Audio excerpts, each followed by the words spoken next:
paranormal não vem para a nossa realidade de maneira fácil. Ou pelo menos era suposto ser assim. Hoje vamos avaliar e estudar um pouco sobre arquivos secretos de Fevereiro. Neste caso a versão 2 deste projeto da Jambu. Quero começar por dizer que esta arte belíssima de Jai é isso, é belíssima. E então vamos lá. Transição. Arquivos secretos. Eu dividi mais uma vez em 3 tópicos. Neste caso temos Hexatomb, a lore geral, as regras de funcionamento, os estigmas, mais mecânica, alguns guias de mestrar, que ele está cheio de tabelas também. Tem novos itens, tem novas regras de aliado, neste caso as mesmas regras, mas para aliados diferentes. Temos novas ameaças, tudo relacionado a Hexatomb, ao ritual em si e coisas relacionadas. Depois temos os mascarados, onde nós descobrimos mais das histórias deles, algumas coisas já tinham sido apresentadas ao longo da temporada e pelo Twitter, outras são coisas novas, efetivamente. Temos também as fichas de ameaça deles e dos agentes. Também temos o lore dos agentes em si. E depois temos habilidades e equipamentos. E por último, mas não menos importante, temos as intenções. Neste caso, o elemento de intenção, onde nós temos os poderes que foram apresentados nesta temporada. Também temos as máscaras que os killers usam como itens agora, e como é que tu podes fazer também em tua casa. E algumas perguntas e respostas que eu não vou apresentar porque acho que não é assim tão relevante, mas acho que é interessante saberem que existe. Então, começando aqui, arquivos secretos. Pronto, os tópicos. Este texto tem a falar um bocadinho sobre a história, as regras que nós já conhecemos do Hexatomb, o tributo, o coroa de espinhos, isto é tudo interessante. Os 6 estigmas. Mais. A parte mecânica dos sacrifícios. Aqui começa. Isto é tudo sobre. A maior parte do livro é tudo sobre o Hexatomb, caso não tenha ficado muito óbvio já desde o início. E agora começamos com a parte. O que acontece quando tu perdes o teu sacrifício? Tu ficas com menos um D20 em todos os testes, metade dos pontos de vida máximos. Precisas fazer um teste de fortitude sempre que um novo sacrifício ocorre. E se falhares no teste, digas inconsciente até o amanhecer ou até seres acordado. Quando um sacrifício ocorre, tu perdes 1 de 10 pontos de vida máximos e atuais e sofres menos 1 em testes. Esse efeito é cumulativo até um total de menos 6 de 10 pontos de vida máximos e atuais em testes. Então, menos 6 em testes. O que acontece? Então a pessoa não só perde metade, como está sempre a perder vida. Por isso é que personagens como Pomba e Eloy, isto é spoiler, pronto, Pomba e o Eloy praticamente morreram naquele momento quase morreram naquele momento onde o Caio é sacrificado. Já estavam muito mal de vida, perderam vida atual e temporária, temporária não, atual e máxima, então não só foi reduzida a metade, como também foram perdendo vida. Claro que eles assim ficam mais fracos. E por último, caso não realizem o sacrifício final, até à meia-noite do último dia, os desertores definham e se desfazem dolorosamente até morrerem sob a lua de sangue. Complicado. Isto agora fala um bocadinho sobre a história do local, onde apresentam que não tem que ser propriamente no sítio que nos foi apresentado, em Hexatomb, pode ser em qualquer local do mundo, desde que tenha a presença da Coroa de Espinhos. É também apresentado um bocadinho da história do lugar, que para agora não vou estar a falar muito. Depois fala um bocadinho dos limites da arena, que é aquelas dentes, digamos assim, aquelas estruturas enormes que vão se aproximando do centro, faz parecer a tempestade de Fortnite, praticamente, ou de qualquer jogo que tenhas PVP. Depois fala um bocadinho do inferno, que é exatamente aquilo que nós vemos acontecer na Hexatomb.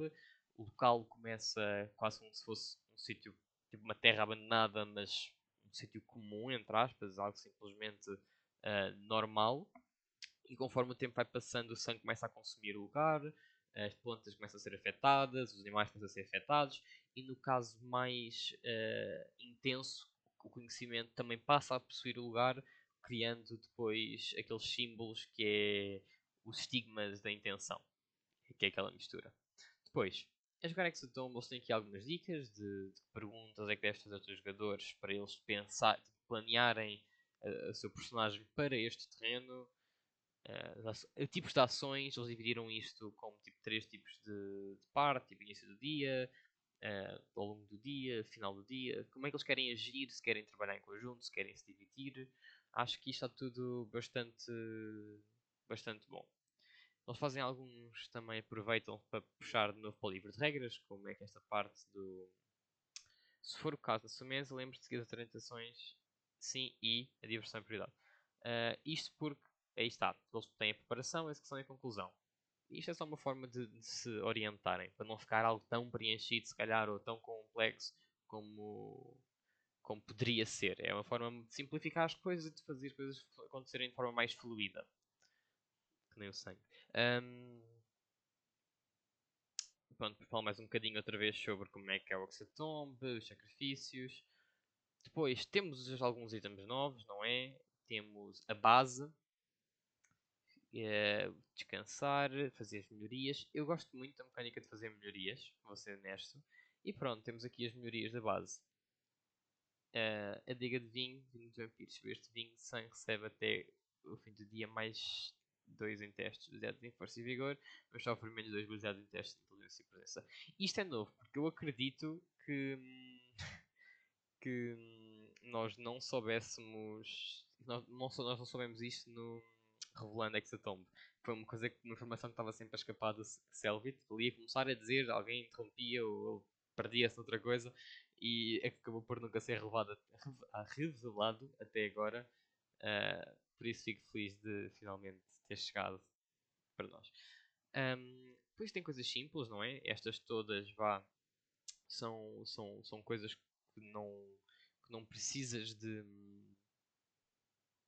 Não precisas ter equipas prontas, digamos assim, para o cenário em específico, são coisas gerais. E depois, pronto, tens estes aqui que já são modificações daquelas que nós vimos das equipas do próprio Hexatom. Então tens a parte dos pássaros, a parte do psicolera, a parte dos vampiros e no fim a parte dos coraças. Tudo bastante bom. Gosto que isto se representa de uma forma mais prática, mais direta, a skill tree que nós vimos da Hexatom de desenvolver a base. Depois, pronto, temos a parte dos testes de jornada também. Temos aqui mais uma tabela de coisas que podem acontecer. E aí está, eu acho que eles fizeram muito bem porque caso é uma forma de tornar o ambiente mais real, entre aspas. Tipo, este tipo de coisas pode acontecer. E são eventos menores para acontecer e tipo, tornarem. Tem sempre eventos maiores que os próprios players podem planear, como foi a luta entre mascarados, psicolera contra coraças. Mas depois tens aquele momento no dia a dia que se coisas para acontecer de forma natural, uma tabela pode ajudar. Que é como aquele aqui, por exemplo, o encontro de. Uh, isto até. Perdão. Isto é quase consequências de ruins da jornada. Errei, peço desculpa. Isto é caso tu falhes o teste, coisas podem acontecer. Perdão, te confundi com outra tabela que vem aí. Também é interessante isto, que afinal tem caso uma pessoa faça um teste e corra mal, é uma consequência real. Justo, justo. Gosto das regras dos recursos. Acho que é um bocado punitivo por um lado, até demais, mas tendo em conta que tu tens que criar uma forma de ser necessário, tipo, tens que arranjar um motivo para ser necessário haver esta parte da comida e da água, acho que faz sentido dentro dos parâmetros. Um, e há sempre para justificar que é o paranormal, que é como regras de um jogo. Estás a citar, juntar-te aqui. Pronto, depois recursos. Sempre muita coisa boa. Gostei muito da bandagem. A bússola, pronto, é relativamente é precisa neste ambiente. Não sei se é a melhor coisa, mas achei interessante a bandagem, sem dúvida. O kit de escalada pode dar jeito. Pedra da molar é muito boa para combeiros, se calhar. Que mais? Caixa de ferramentas, para mim, encaixa-se quase no mesmo que bússola. Dose de álcool. Tu podes gastar uma ação padrão e este item sempre. E gastas o item também e recebes mais 2 em testes contra infecções e doenças transmitidas por contacto. Se aplicado junto com uma bandagem, aumenta a cura da bandagem para 2d8 mais 2. Além disso, pega fogo facilmente, mas não pega fogo facilmente, mas não se para causar explosões. Pronto, eu gostei muito destes dois itens. Estes dois itens de cura acho que foram bem jogados aqui.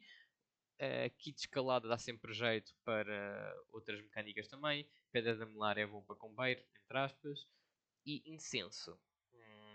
Podes gastar uma ação de interlúdio para queimar o incenso. Todos os personagens da mesma cena de interlúdio recuperam 1d4p.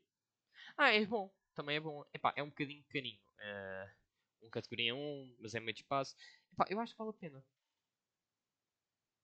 Inclusive, inclusive acho que nem sequer é carinho, honestamente. Porque tu no Sobrevivendo ao Horror, tu tens uma cena de beber um kit de bebida energética. Eu não vou abrir aqui rapidamente, mas eu vou só abrir aqui no meu computador. Eu tinha o livro comigo, mas deixei-no de sítio.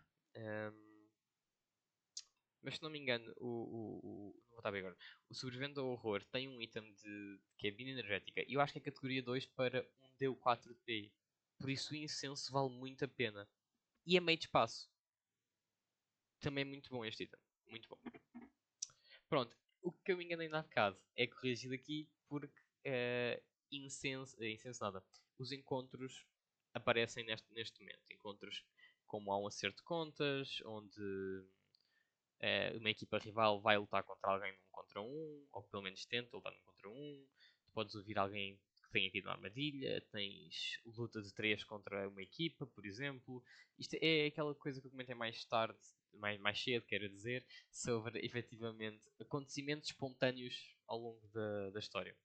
E depois tem encontros diurnos, que é alguém está disposto a ajudar-te em troca de algo, tens alguém que pode estar à procura de informações, uma visita mal intencionada, que neste caso é como aquela do Velizar, a Kemi e ao Aleno ou ao Juan.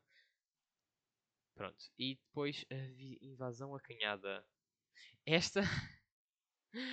Esta aqui eu achei engraçada. Um animal de fauna local invade a base da equipa. Ele é arisco e parece assustado, tentando se esconder e atacar os personagens caso confrontado. Se a equipa optar por matá-lo, recebem 3 unidades de comida. Caso contrário, o animal passa-se a abrigar na base até se tornar uma criatura sanguinária no final do quinto dia. Não há uma boa resposta. Não há uma boa resposta. Agora, o engraçado foi, quando eu, quando eu li isto, eu por algum motivo, olha, isto logo no início diz um animal, mas quando eu olhei para o nome, invasão acanhada, e comecei a ler, o meu primeiro pensamento foi, os mascarados voltam à base, e têm um kibongo, ou um filho de kibongo, se desse para reproduzir assim, perdido na base. Foi a primeira coisa que eu pensei aqui a ler. Depois, pronto, percebi que não. Mas já imaginaram um mini kibongo a destruir a base dos killers? Eu acho que ia ser engraçado, muito engraçado mesmo. Depois, mais encontros diurnos de exploração e encontros noturnos de exploração. Mais eventos, não vou estar a repetir tudo porque senão perco muito tempo aqui, mas efetivamente tem bastante conteúdo sobre como fazer um hexatomb, sem dúvida. Senti que eles repetiam um pouco quando li isto a primeira vez, em algumas partes, mas acho que faz sentido do ponto de vista de que alguém pode chegar aqui, procurar ver o tópico, apenas estar à procura e a informação está misturada. Acho que sim, acho que faz sentido por um lado. Intenções, gosto muito das intenções, gosto mesmo muito da intenção.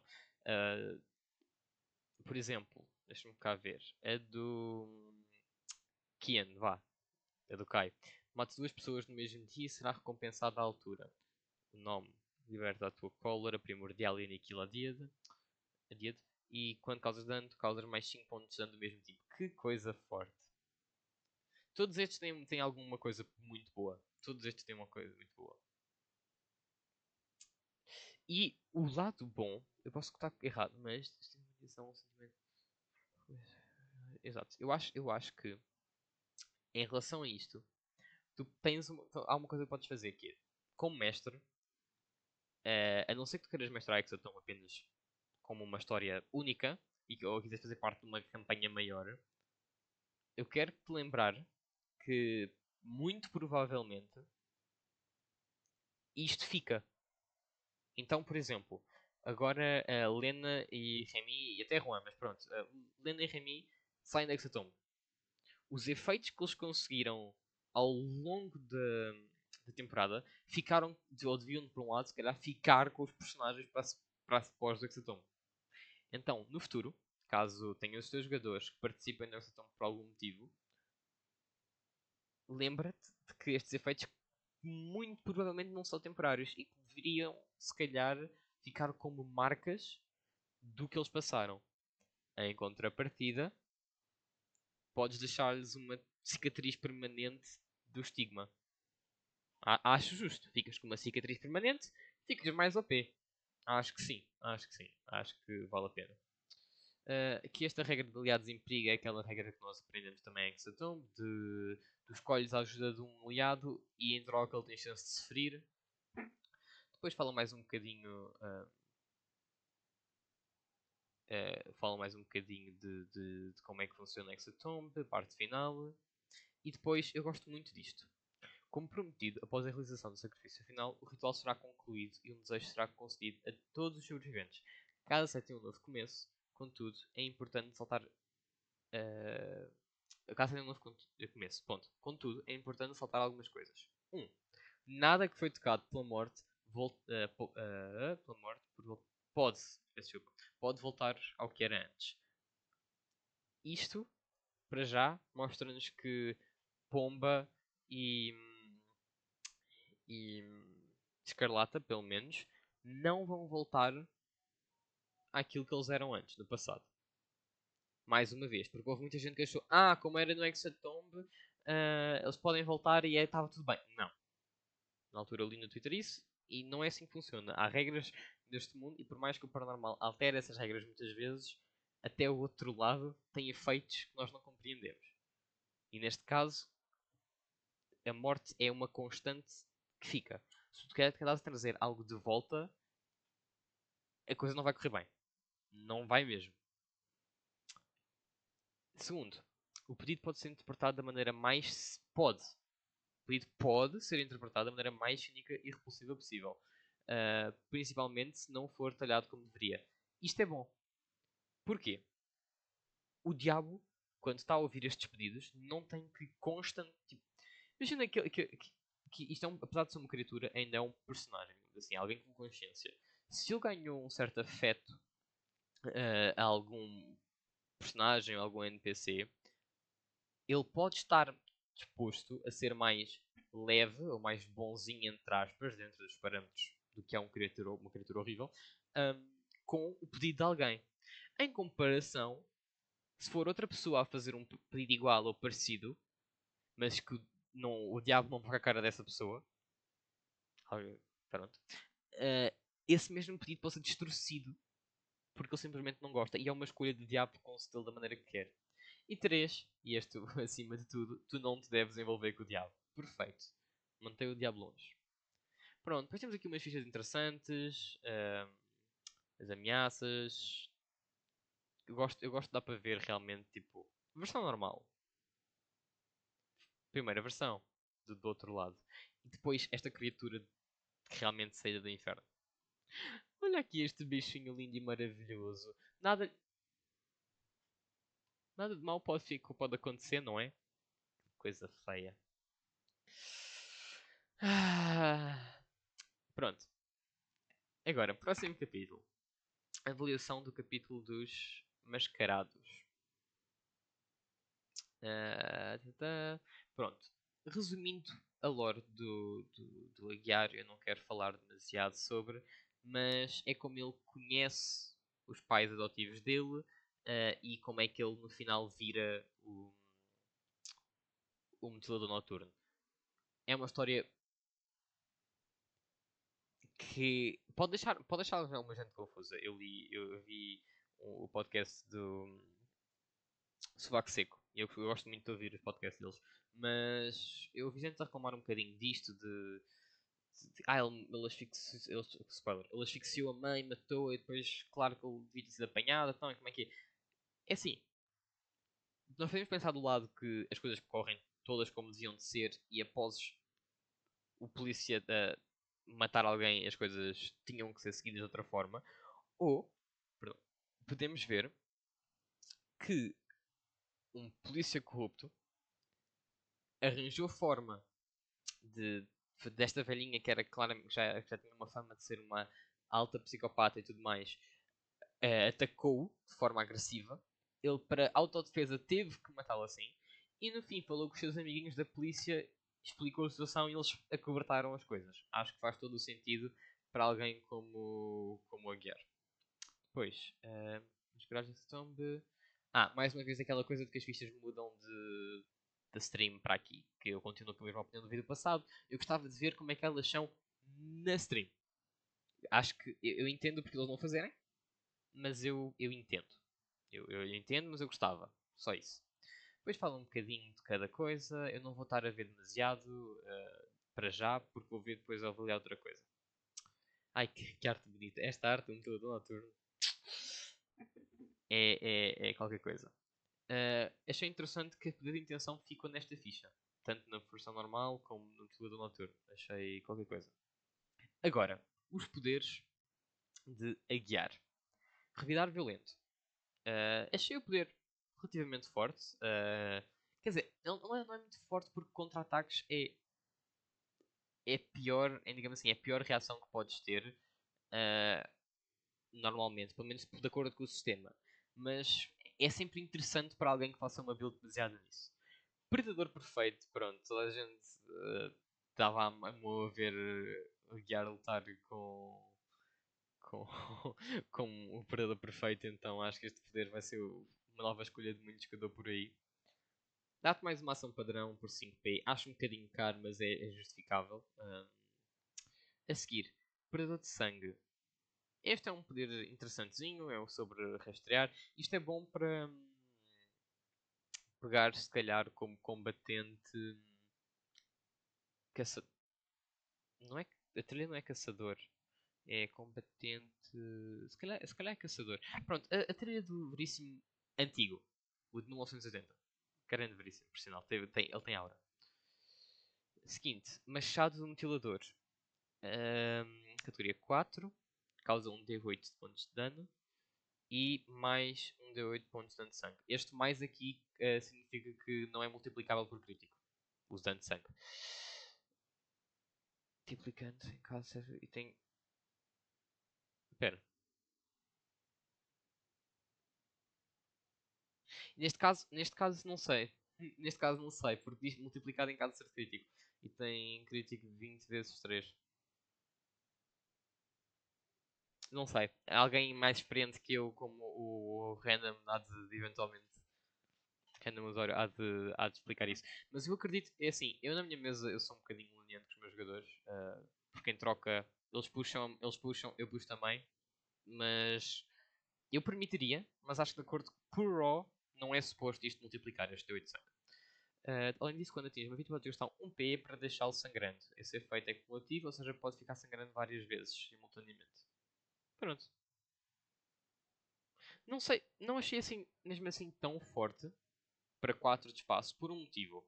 Tu podes pegar um machado normal já e amaldiçoá-lo com sanguinária e não tens de estar a gastar Ps para fazer isso. O forte disto é o 20 vezes 3, mas já é categoria 4, então meio suspeito. Jonas a guiar como aliado, recebes mais um D20 de ataque e depois é sobre sobrevivência e investigação. Pronto, a história da alma é como é que ele virou Colosso também, não é? Fala sobre como ele fez isto pela família dele, mas que eventualmente ele foi. E como ele teve que matar o próprio irmão, e no fim ele foi corrompido pela própria glória, digamos assim. Acho que também deviam de ler, é uma história que eu pessoalmente gostei muito de ler. Agora seguimos. Pronto, todos eles têm vida 80, que é ligeiramente mais que os transtornados. Todos eles vida e depois ficar 140, exato. Next. Não há mudança de atributos, pronto, só para confirmar. Agora, habilidades. Dá-me na sua mesa. Corpo fechado, pronto. Esta habilidade Eu tenho um jogador que é tanque que fica tão feliz com isto, tão feliz com isto. Ai ai. Já é ligeiramente melhor que a outra, apenas porque o sistema já permite mais coisas, já tem mais coisas para bloqueio do que só para contra-ataque, então só por isso já ganha. Já ganha muito mais com isso. Golpes de arena. É fortezinho. Quando acerta um ataque corpo a corpo, pode gastar 2 P para fazer um ataque corpo a corpo adicional. É uma manobra de combate contra o mesmo alvo. É uma versão, se calhar, até mais forte do predador perfeito aqui do combatente. Acho que se não me engano, até que isto é uma vez por rodada. E este também é uma vez por rodada, diz? É quando acertas um ataque corpo a corpo, exato. E golpes de arena é mais forte que o predador perfeito aqui. Depois, pressão atmosférica. Sabes transmitir energia através dos seus punhos. Quando acertas um golpe corpo a corpo, com um alvo agarrado, podes gastar 3 PE para gerar uma pressão destruidora de causas mais 1 d 10 pontos de dano de energia e o alvo fica atordoado. Por uma rodada. Fortitude DT, força evita. Fortitude DT. Força. Ah, sim. Evita a condição. O mesmo se pode ser atordoado por estabilidade de 90%. Pronto. E depois também fica caído e sangrando. Forte, forte. Elmo do Colosso, categoria 3. O elmo é um investimento que fornece assistência de dano 5. Se usado em conjunto com o resto do equipamento, conta como um traje de mergulho. Não acho assim tão OP. Não acho assim tão forte. Manobras do Colosso, categoria 4 mais uma vez. Cada manopla é uma arma tática de uma mão, mas elas só funcionam se usadas em par. Cada uma causa 1d6 pontos de dano de impacto, mais 1d10 pontos de dano de energia e tem crítico 20 vezes 20, depois 10 vezes 2. Além disso, todas as regras e efeitos do ataque desarmado se aplicam às manobras, mas efeitos que aumentem dano desarmado, como poder vista marcial, não modificam o dano delas. Triste. Esta parte é triste, mas é entendível. Seguinte. Ganhas mais 1d10 pontos de dano de energia, como aliado. Bom, bom. E podes gastar 2 P para receber treinamento em pilotagem. É ok, pronto. É mais ou menos. A história de Park Jae-yoon. Eu pessoalmente acho que faz sentido o personagem. Mais uma vez eu vi gente a comentar que não teve um grande boom para de repente começar a matar, mas eu sinto que a história. Bom, nós não temos que justificar sempre coisas negativas. É bom nós percebermos que a gente simplesmente, pelo menos, não acho que é bom simplesmente aceitarmos, mas nem sempre nós vamos ter uma história que nos agrade ou que nós vejamos tipo, a pessoa passou a ser má por causa disso. E por mais que esta pessoa tenha sofrido muito, ele só simplesmente foi saturando e eventualmente tipo, só por algo mínimo descarrilou. Resumindo, é isso. Pronto, vou pular também aqui esta ficha. Mais uma vez, VD80 passa a 140. Agora, na sua mesa, esquiva tática. É para mim, está no mesmo nível que o do Dalm. Acho que é uma habilidade forte. Ponto. Assassino furtivo. Tu sabes ferir os pontos vitais com ainda mais utilidade. O dano que tu causas com a habilidade de ataque furtivo aumenta mais 1d6. Além disso, quando acerta um ataque furtivo, tu podes gastar 2 PE para mudar o tipo de danos de ataque furtivo de 6 para D8. É fortinho. Esta habilidade é forte. Esta habilidade é fortinha. Zona de sussurros. Eu vi muita gente a falar muito bem deste poder, mas eu acho que estou um bocado burrinho, porque eu realmente não estou a. Eu entendo a sua parte prática, só não entendo o porquê de ser tão bom. Tu maldições uma área com conhecimento influencia a sua percepção para seres dentro dela. Com o gasto de uma ação completa e 3P, tu marcas uma área equivalente a um cômodo pequeno com vários X, por exemplo. Para áreas maiores, pode ser necessários mais usos dessa habilidade, a critério do mestre. Essa parte já torna um bocadinho mais complicada a parte de um jogador, porque, por exemplo, o meu quarto, aqui que onde eu estou a gravar isto neste momento, se calhar uma ação completa chegava. Ok, mas depois uma casa é o quê? É uma ou é duas? Ou é três? Porque depende não há aqui uma versão de escala.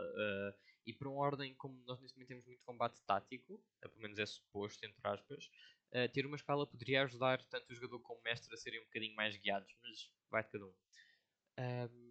Nesta área tu recebes mais 5 em testes de ataque e não sofres penalidades por fazer testes de furtividade após atacar ou fazer ações chamativas. Isso é muito bom. Isso é muito bom. Tu podes ter no máximo 3 áreas criadas, criar uma quarta, uma das anteriores desaparece. Depois tu causas dano em um alvo em um alvo desprevenido, com um ataque corpo a corpo, ou um alvo que você esteja a flanquear, pode rolar novamente para a esquerda. Tipo, isto é forte, mas eu não entendi o porquê de todo o alarido que eu vi relacionado a esta habilidade. Não entendi, perdão. Punhal. Arma simples, corpo a corpo, mão ágil.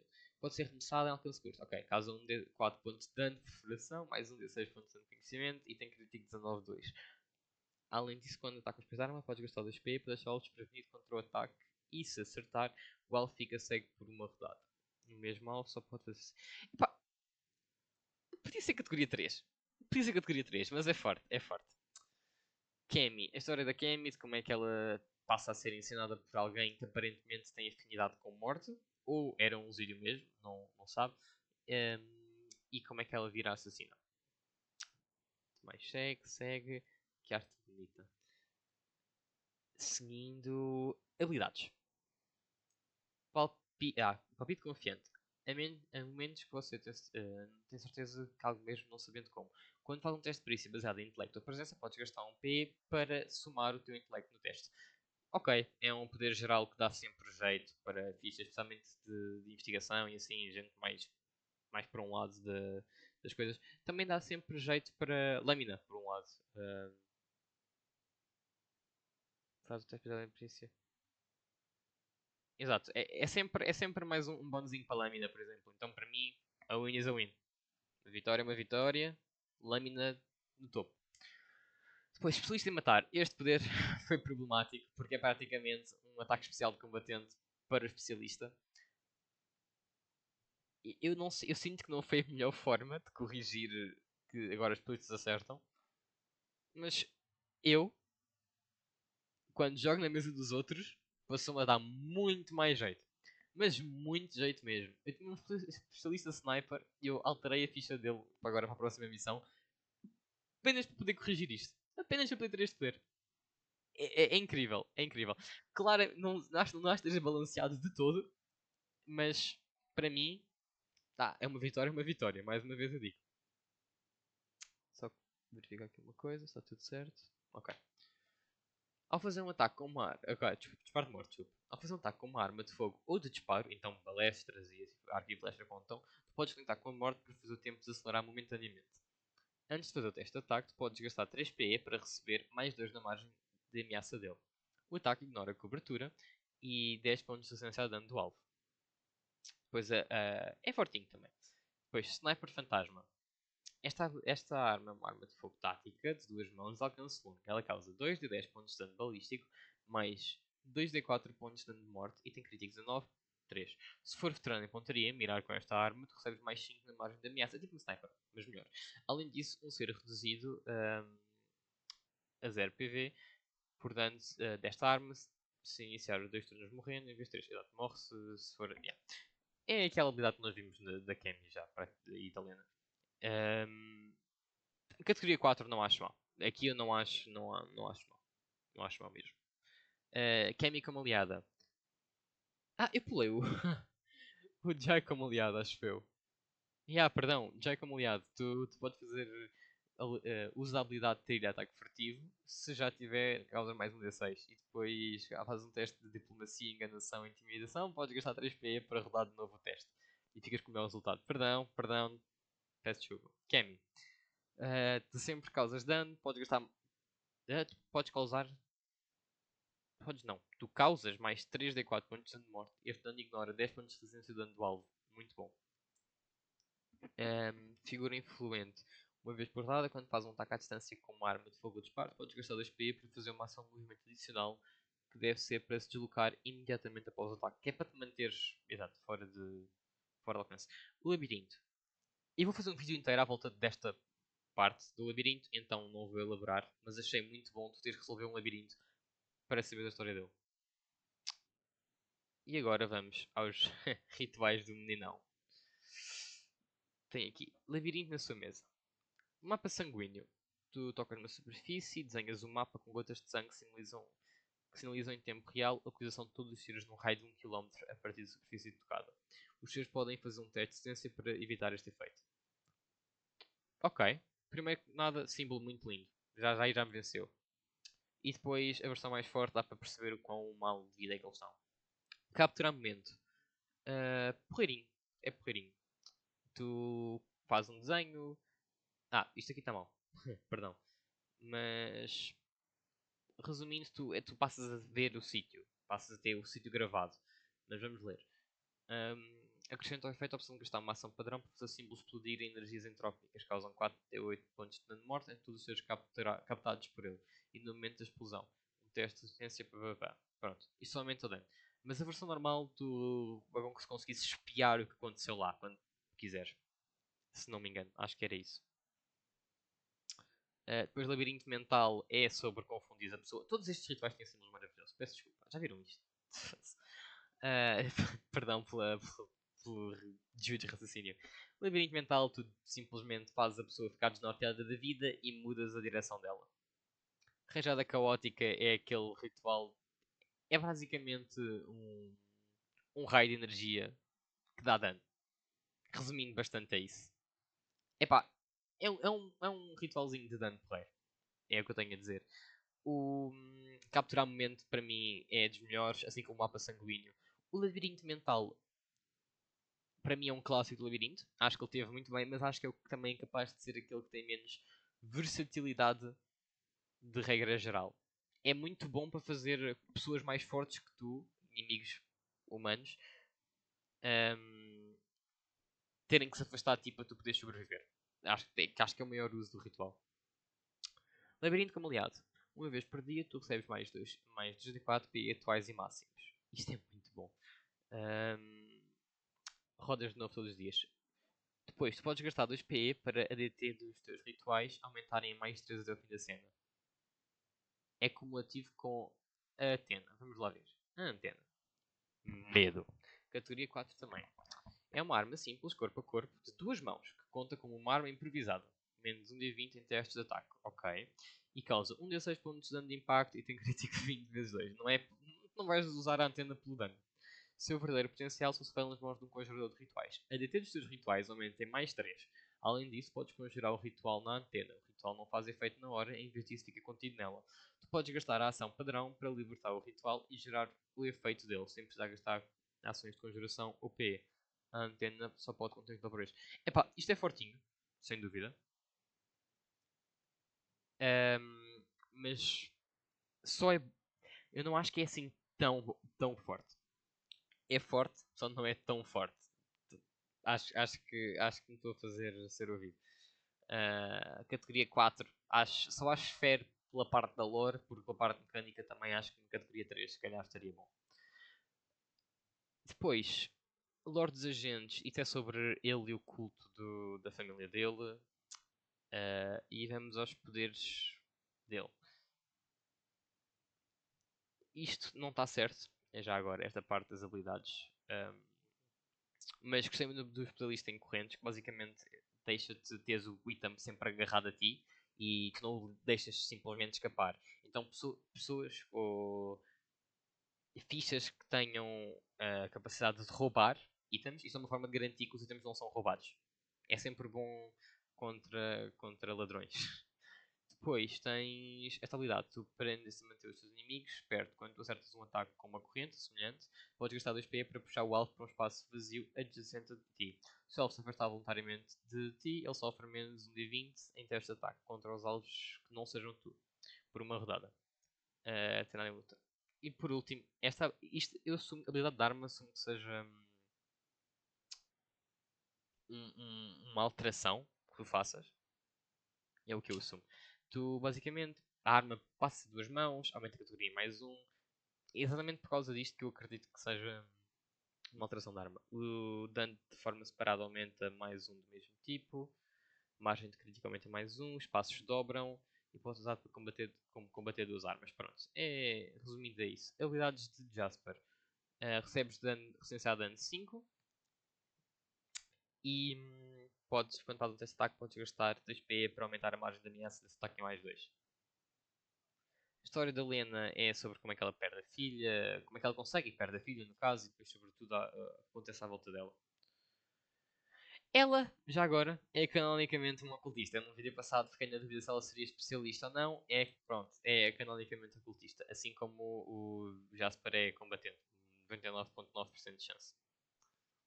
Ela não tem assim rituais nenhum demasiado fortes, mas tem algumas habilidades interessantinhas, como prática com materiais ritualísticos. Tu escutas uma conjuração complexa, tu não sofres menos um D20 para empregar os materiais específicos de uma entidade durante a primeira etapa. Treinado em conjuração, pronto. Isto é basicamente nada. Porque tu precisas disto para ser um ocultista praticamente. Então, que é quem vai pegar essa habilidade. Dominar a habilidade ritualística. Seus estudos são amplos e não serão interrompidos por barreiras burocráticas. Quando adquires poder, tu podes ter uma habilidade trilha de nexo ocultista e aprendê-la, mas precisa ter o nexo necessário para usar. Isto é muito forte. Não vale nem dizer lá mais. Um, este poder pode ser adquirido até 3 vezes. Pré-requisito de inteligência 3, nada em ocultismo, capacidade. Isto é muito forte. Tu consegues pegar 2 trilhas quase com isto. É muito forte. Isto é muito forte mesmo. Catalisador sofisticado. É interessante. Tu recebes 3 efeitos. Perdão, que é 3d6 e podes gastar, por exemplo, um d6 para aumentar o dano, um d6 para ganhar, para recuperar, para aumentar a vida, um d6 para ADT. Isto é só forte. Resumindo, é só forte. O bónus dela, tu recebes mais um D20 em ocultismo e vontade e podes gastar 3p para ter acesso aos efeitos do catalisador sofisticado e o resultado até ao fim da cena. Como se estivesse a vestir o item. É forte. História da Maria. Um, eu não entendi. Houve gente a dizer que ela matou o namorado. Eu não levei por aí. Eu só levei que ela terminou com ele. Muito honestamente. É uma historiazinha relativamente interessante de como é que ela está a tentar usar a ordem para se tornar melhor. Pronto. Bastava seguir a palavra de Kia nesse diálogo que irá chegar. É. Aparentemente tinha um ritual, mas era especialista para nossos termos. Um, pronto, vale do que vale. Depois, habilidades dela. Estágio terminal. A proximidade da morte acelera o seu coração e encandeia os seus músculos. Uma vez por ela, quando está machucado, pode gastar 2p para fazer uma ação de movimento extra. Eu não gosto deste poder que vem a seguir. Kian vai nos salvar, eu peço desculpa, eu vou passar à frente, mas resumindo, a tua fé no Kian dá-te um ritual de terceiro círculo que não ocupa o espaço no teu limite máximo de rituais.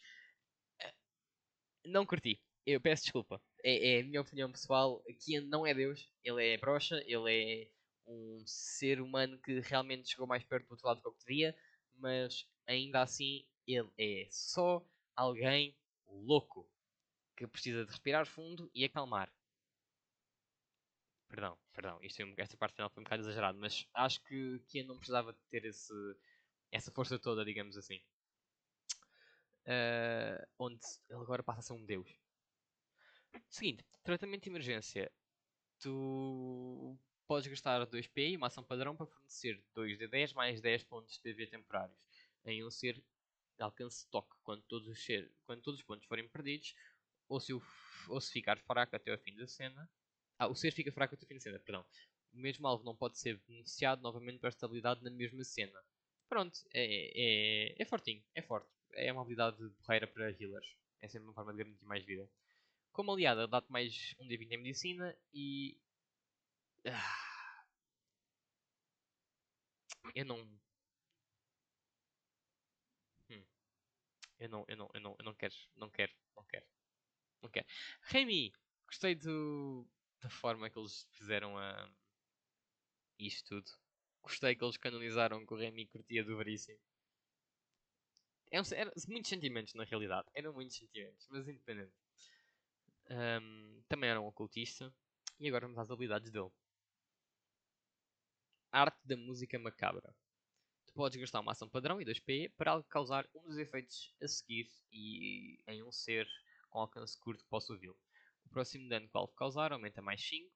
O próximo ataque do alvo recebe mais 2 na margem de ameaça. O próximo teste de ataque do alvo recebe mais 5.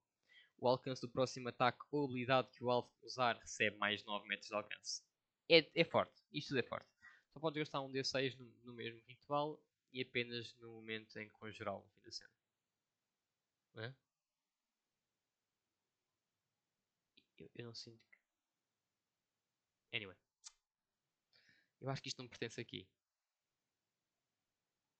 Exato, isto não pertence aqui. Anyway. Segue. Sintonização mental com a arma. Em uma cena de interlúdio, podes gastar uma ação de interlúdio 3P para sintonizar normalmente com uma arma que esteja empunhando. Até o início da próxima cena de interlúdio, a arma... Exato. A sintonizada passa a usar um atributo à tua escolha para testes de ataque e dano, uma vez, em vez de padrão. Esse efeito só funciona se a arma estiver sendo empenhada por você. Pré-requisito, inteligência 2 ou presença 2. Treinado em ocultismo, capacidade para... Mas é um poder geral. Isto devia de ser eu sinto que isto devia de ser um poder... Um poder paranormal. Mas pronto. Sincronização mental com percepção. Tu, esse interlúdio, podes gastar, é mais ou menos o mesmo que o anterior, só que em vez disso, juntas-te à proteção que estás a vestir. Até o início da próxima cena de interlúdio, a proteção sincronizada passa a usar um atributo da sua escolha para defesa, em vez de agilidade. Esse efeito só funciona se a proteção estiver a ser vestida por você. Pré-requisitos de inteligência 2 ou presença 2, treinado. Epá, é forte. Quer dizer, não é assim tão forte, mas é prático. Mais uma vez, perder geral, eu acho que podia ser algo paranormal porque estás a suplicar ao outro lado. E o paranormal não é bonzinho, mais uma vez. Tu não estás só simplesmente aqui, outro lado, por favor, ajuda-me a mim, aos meus amigos. Não, não é isso que o paranormal quer. Remy como aliado, dá-te mais um D20 em artes e ocultismo. E dá-te a habilidade sentimental com arma e sentimental com proteção. É muito forte. O Tuco é sobre como ele conheceu o Colosso, perdeu os amigos todos e foi convidado pela grandiosa Karina Leone para a Ordem. Resumindo, é isso. Foi-se acorrentadas. Vamos lá ver. Tuco na sua mesa. Movimentação tática. Se mover em combate instintivo para ti. Podes mover em direção a uma cobertura. Em direção a uma cobertura, um inimigo. Pode gastar um P para porque ele dobra o seu deslocamento. É forte. Isto é bonzinho para realmente equipa. Isto é realmente bom para quando tens uma mesa toda onde está a usar tática e está a tentar tipo, usar com cenários de combate diferentes e pode ser bastante porreiro de usar. Seguinte, sentido tático. O seu treinamento militar mantém os seus sentidos alertas, tu ficas imune à condição de desprevenido e quando causar dano em um alvo podes gastar 2P para que ele falhe automaticamente em testes de furtividade contra você por uma rodada. Eu acho isto demasiado OP também. Isto tu tens um poder paranormal de sangue já, e se não me engano de conhecimento à volta disto, e está-se como poder geral. Então a pessoa escusa de perder sanidade. E te existe garantido falha automática contra de furtividade contra ti por 2PE. Muito forte. Demasiado forte ao meu ver. Depois, marteladas, para de combatente. Pancadas são como golpes de marreta. Podes gastar 3PE e uma ação completa para desferir ataques desarmados contra o mesmo alvo. Só rola o teste para determinar o que acontece um acerto crítico ou não. Não precisa compará-los à defesa do alvo. Depois disso, rola o dano dos 3 ataques, some e causa tudo no alvo como se fosse uma única fonte de dano. Isto é fortinho, isto é forte. Tu podes gastar 3P e o teu ataque completo é te atacar 3 vezes, só de desarmado. E ele sai automaticamente. Só rola o teste para determinar se acontece um ser. Exato, só para saber se é crítico ou não. E não há aqui um teste. Tu com isto podes acertar o teu diabo logo level 15. Level 15 não, level 3, next 15. Tu pegas isto e podes acertar no diabo, tecnicamente. Não precisa compará-lo à defesa do alvo. Desde estejas ao lado dele, tu acertas. Certo? Eu acho que sim. Eu acho que chegas lá, tau, tau, tau. E pronto, problema resolvido. É isso. Tu, que é uma máquina militar tática e pancadaria. Mais um D20 em testes de luta, mais um D6 nas rolagens de dano corpo a corpo. Instintos militares de combate. Podes fazer o uso da habilidade antitática como se tivesse. Ok, porreirinho, é um bom aliado. Sacrifício Juan, ok. Isto é falar sobre como é que foi a história dele até. É aquilo que nós já sabemos, só torna por extenso e elabora aquilo que nós já sabemos ao ver descongelação e ver. E ao ver Hexatomb. VD80. Devia de ser mais. Já sei. O Juan devia de ser mais. Isto é a minha humilde opinião. Tem um ritual de quarto círculo, acho que sim, acho que sim. E depois a VD dele 140, tudo bem. Vamos lá ver como é que ele é na nossa mesa. Liturgia de fortalecimento. Ai, fortalecimento ritualístico. Estava complicado agora. Tu conheces práticas ritualísticas em que fortalecem os teus rituais. Em uma cena de interlúdio, podes gastar 2 PI uma ação de interlúdio para fortalecer um ritual que conheces. A DT do ritual escolhido aumenta em mais 2. Até isso da próxima cena de interlúdio. É ok, sempre bom aumentar a DTs. Engolir sangue. Conexão com sangue abriu o apetite para algo macabro. Pode gastar uma ação completa para consumir uma porção de carne humana e recuperar 2d8 mais 2 de vida e perde um d4 de sanidade, pois isso é monstruoso. Uma porção de carne humana equivale a um espaço. Isto é muito bom para pegar como combatente monstruoso de sangue. Acho que sim. Acho completamente que sim. Faca predadora, categoria 4. É uma arma simples, corpo a corpo, de uma mão e ágil, que pode ser arremessada em alcance curto. Ela causa 1d4 pontos de perfuração, mais 2d10 pontos de dano de sangue e tem crítico 19 vezes 3. Então, 19 ou 20 vezes 3. Quando ataca com esta arma, podes gastar 2p. Se fizer isso, acertar o ataque, tu recuperas 2d10 pontos de vida.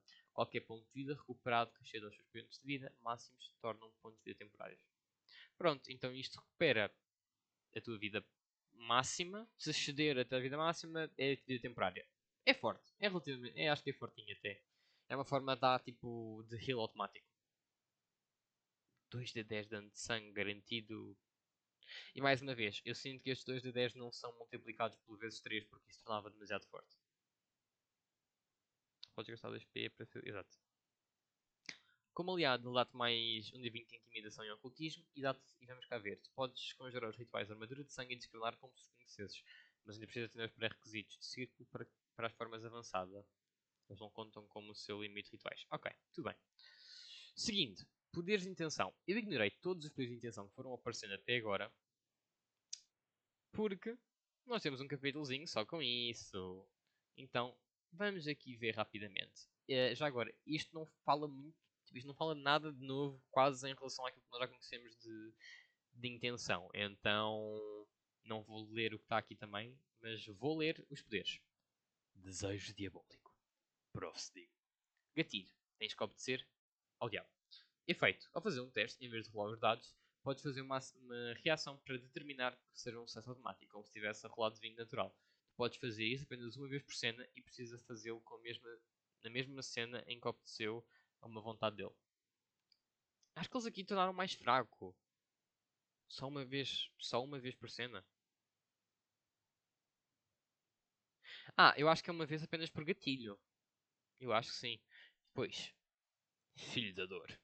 Você foi torturado, mas a tua não o derrotou. Pelo contrário, tornou-se sua amiga. Gatilho. Ser ferido 3 vezes, sendo que cada ferimento precisa de causar pelo menos 5 de dano. Tu podes gastar uma reação para receber a resistência a dano 25. Entretanto, enquanto receber a redução de dano, tu perdes 5 pontos de vida no início dos seus turnos. Tu podes gastar uma reação para ativar o efeito, não sendo mais afetado pelo poder. Ok. Depois, sabor do silêncio. O silêncio que te atormentou, agora assombra o pesadelo dos outros. Gatilho. Tu precisas gastar uma ação padrão para provar o sangue de um ser adjacente que esteja ferido, machucado. Os seus ataques, então, com menos de metade da vida.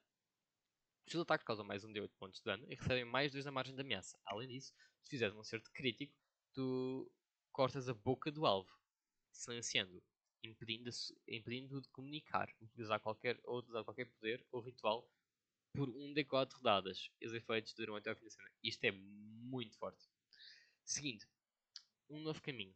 Atenção, o filho de dor também. Eu não acho o desejo diabólico assim tão forte, pelo menos por Raw. Mas estes dois killers acho muito fortes. Novo caminho. A intenção dos mortos é a matéria-prima do labirinto da sua própria criação. Testemunhar a morte de uma pessoa é o gatilho. E o efeito, podes gastar uma ação padrão para absorver as intenções de uma pessoa morta em alcance curto. Então, recupera pontos de vida de um ser em alcance curto, equivalentes à metade dos PV máximos do cadáver. Que habilidade forte! Tudo isto é muito forte mesmo. Claro que tem um gatilho, não é? Mas é muito forte. E é de uma pessoa, não funciona para criaturas, graças a Deus, porque senão tu parte e mata mata o diabo e de repente. Anyway. Sede de vingança. Uma vez, você cuidou de alguém, mas a perdeu. É hora de fazer os responsáveis pagarem. Ouvir um grito de morte de alguém que tu tentaste proteger, em termos de regras, um aliado deve estar a morrer e tu deves escutar o grito dele ou conseguir enxergá-lo, neste caso vê-lo. Efeito. Como reação, tu podes fazer um ataque contra quem deixou o seu aliado morrer. Também podes usar essa habilidade para fazer um ataque como reação, antes de ficar inconsciente contra o inimigo que deixou morrendo.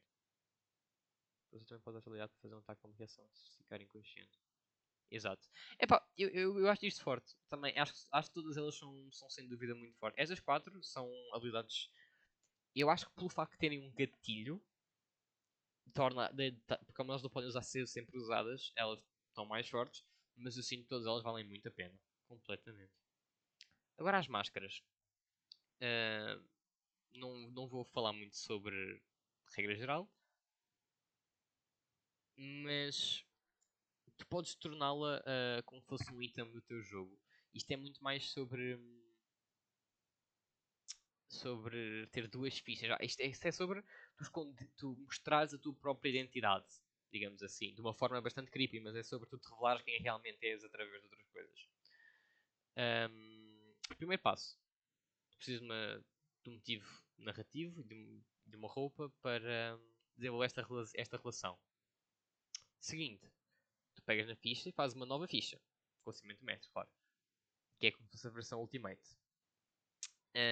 Depois, o que é que eles recomendaram? Conjurar os seus rituais de formas avançadas sem gastar P por elas. Todos os seus danos aumentam em mais 2 dados do mesmo tipo. Então 6d6 passa a ser 8d6. Tu recebes 5 em qualquer teste que faças. Mais 5 no caso. A DT das suas habilidades aumentam em mais 5 também. Tens acesso a uma habilidade nova ou alguma habilidade que já tenhas recebe um novo efeito. E depois, por último, mas não menos importante, tu quando ativas a forma suprema, perdes. Perdes não. Tens de gastar o máximo de movimento. E gastas 100 de sanidade, além de 2 de sanidade para cada rodada adicional. Além da primeira que se mantém a forma. Em troca, tu recebes 20 pontos de sanidade atuais e máximos, mais 10 Ps atuais e máximos, e mais 10 na defesa. Exatamente porque tu perdeste sanidade e reganhas P, é que em Hexatomb, os personagens como usam pontos de determinação, eles perdem PD e ganham PD. Porque é a soma dos dois. Sanidade com presença. Presença não, pontos de esforço, perdão. Depois tu podes desativar a forma suprema como ação livre e depois perdes os efeitos. Depois, tome cuidado, pois ao perder os pontos de vida atuais e máximos recebidos, se tiveres menos de 20 pontos de vida atuais, vais ficar com 0 pontos de vida e morrendo. Isto só acontece porque isto conta como pontos de vida máximos. Isto conta como pontos de vida máximos. Eles foram muito sacanas com isso. Eles foram mesmo muito sacanas com isso. Porque eles perceberam, ao meu ver, que não fazia sentido eles tirarem e deixarem de repente os players com 1 de vida. Se eram só pontos de vida temporário. Então eles foram sacanas e fizeram isto assim. I see you. I see you. Por outro lado, se tu ficares insano, quando estás de forma suprema, o seu personagem se torna um NPC controlado por sua intenção assassina ou semelhante. Pronto, é isso. Eu agora não vou estar a mostrar o trabalho de outras pessoas assim, sem mais nem menos. E é isso. Vamos cá ver. Por hoje é tudo. Acho que está aqui tudo e mais alguma coisa que eu podia comentar sobre. Se houver alguma coisa que queiram perguntar, esteja disponível nos comentários. Se tiverem alguma sugestão de vídeo, podem deixar nos comentários também, que eu hei de fazer um vídeo sobre. Muito obrigado a todos, resta um bom dia e olhos sempre abertos.